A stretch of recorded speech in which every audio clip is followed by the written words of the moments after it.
Lolobo, sous-préfecture du département de Béoumi. La localité bénéficie d'un centre de santé composé d'un dispensaire et d'une maternité depuis les années 80. Cependant, la vétusté des locaux constitue une préoccupation majeure pour la première responsable du centre. Le centre de santé est vieillissant et nous avons un plateau technique qui est vraiment délabré et nous n'avons pas de logement pour le personnel.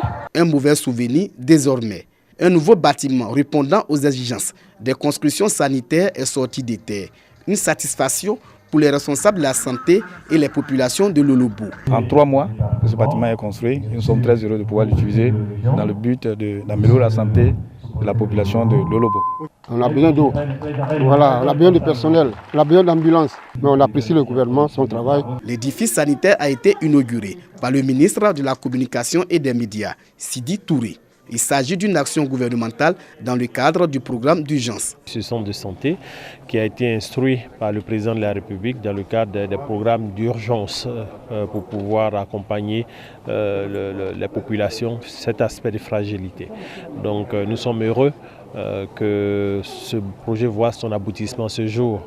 Et nous espérons véritablement que la population pourra en prendre soin. Il reste bien sûr quelques aspects d'équipement que nous allons regarder avec bienveillance dans les semaines qui viennent. Les populations sont invitées à prendre soin du centre de santé dont bénéficient les 15 villages de la sous-préfecture de Lolobo.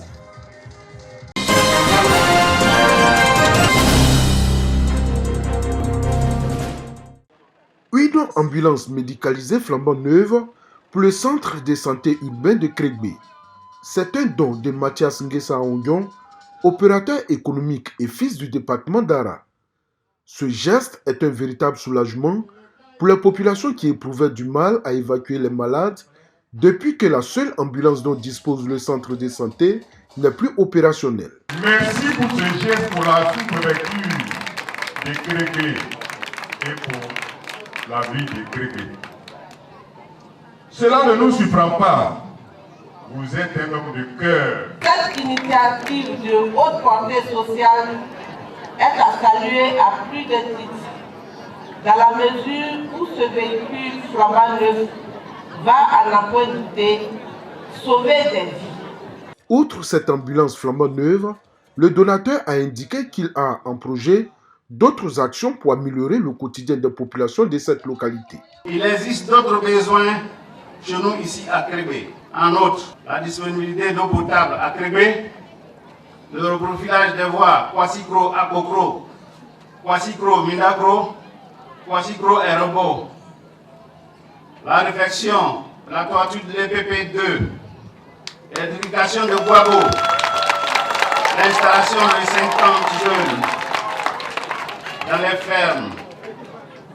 Tous ces besoins sont en traitement. Parrain de cette cérémonie, l'inspecteur général d'État Théophile Awandoli n'a pas manqué de traduire sa reconnaissance à Mathias Ondion pour ses nombreuses actions au profit des populations de la région du Moronou. Il a invité les populations à utiliser de façon efficiente cette ambulance afin qu'elle contribue à sauver des vies.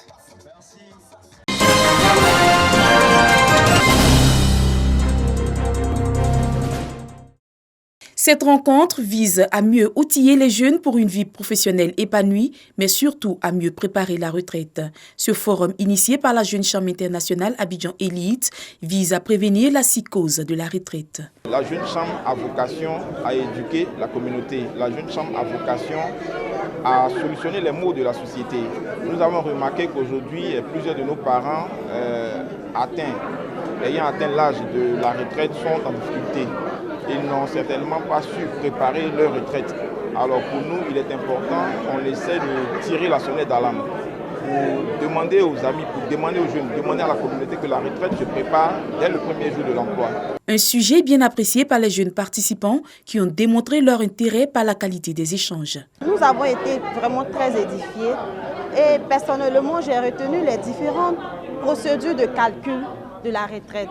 Et aussi, nos panélistes nous ont incité vraiment à connaître les différentes procédures afin de mieux préparer nos retraites et d'être vraiment dans de bonnes conditions et surtout pendant que nous travaillons. Le parrain de la rencontre a saisi l'opportunité pour inviter les jeunes à être des acteurs de paix et de développement. La retraite, ce n'est pas un moment qui doit être vécu comme une période de malédiction, mais que c'est plutôt un moment où on se retrouve pour bénéficier d'un repos bien mérité par rapport au service rendu à la nation et à l'entreprise où on a travaillé.